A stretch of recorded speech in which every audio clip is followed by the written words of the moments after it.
کومه خطا شوې وي، کومه بې ادبي شوې وي، یا رب که کومه تیزي شوې وي، الله له تا نه بښنه غواړم. الله د تا د بندګانو په حق کې کوم زیادت شوی رانه، یا رب د تا د بندګانو نه بښنه غواړم. یا رب د تا د بندګانو نه بښنه غواړم. الله له تا نه بښنه غواړم. یا الهي رب العالمین زموږ ته عفو وکړې. یا الله موږ ډېر ګناهګاره یو، الله موږ ډېر کمزور یو. یا الله موږ ته د خواهشات را کړي، الله موږ ته د نفس را کړی، الله موږ ته د شیطان را کړی.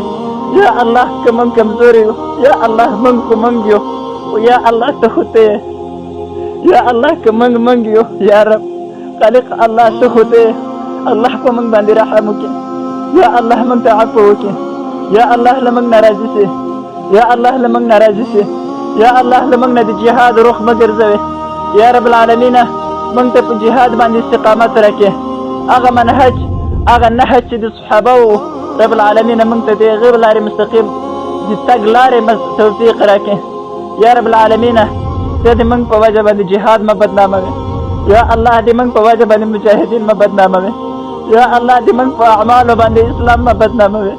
یا الله د موږ په وجه باندې جهاد مه بدناموې. یا الله که په موږ باندې بدنامېږي، یا رب که موږ په فتنه کې لوېږو، الله موږ خو کمزوري مخکې له هغه مه در واخله.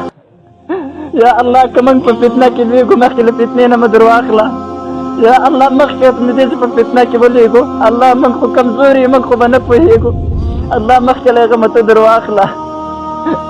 الله مخکې له هغه مه در واخله. یا الله ته مو د جهاد نصرت وکړې. یا الله دغه مظلوم مجاهدین، الله ته خو یې وینې چې څومره مظلوم دي. الله ته خو یې وینې چې څومره د مایوسۍ جهاد ده. الله څومره د ناامیدۍ جهاد ده. الله څومره ستړی جهاد ده. الله څومره وږی جهاد ده. یا الله دغسې جهاد ده چې د خپل د زړه ټوټې مو په لاره کې پرېږدو، دښمن ته پرېږدو، خو موږ د دې وس نه لرو چې راسره ویسو. الله هغه دښمن ته پرېږدو، خو موږ یې وس نه لرو. موږ دومره کمزوري شو، دومره مایوسۍ په حالت کې.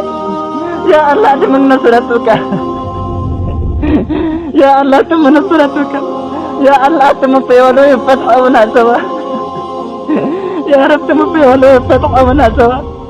الله ته مو مه ستړي کوه له جهاد نه. یا الله ته مو له جهاد نه مه ستړي کوه. الله موږ ته په جهاد استقامت راکړه. الله په دې حالت کې موږ تا حضور ته درولو چې مجاهدین درسو. الله په دې حالت کې د تا حضور ته ودرېږو چې مجاهدین یو. الله په دې حالت کې د تا حضور ته ودرېږو چې شهیدان یو. الله په دې حالت کې د تا حضور ته ودرېږو چې وجودونه مو مات وي، هډوکي مو مات وي، وجودونه مو وینو تویېږي. یا رب د تا مخې ته په سپین مخ ودرېږو. الله موږ ته د دې توفیق راکړي چې تا د بندګۍ حق ادا کړو. الله په ټولو مجاهدینو باندې رحم وکړي. الله مجاهدینو ته اتفاق او اتحاد ورکړي. یا رب مجاهدینو ته اتفاق او اتحاد ورکړي. الهي رب العالمین مجاهدینو ته اتفاق او اتحاد ورکړي. یا الله ته مو په مشرانو باندې رحم وکړي. الله ته مو مشرانو ته نظر ورکړي. الله ته مو مشرانو ته بصیرت ورکړي.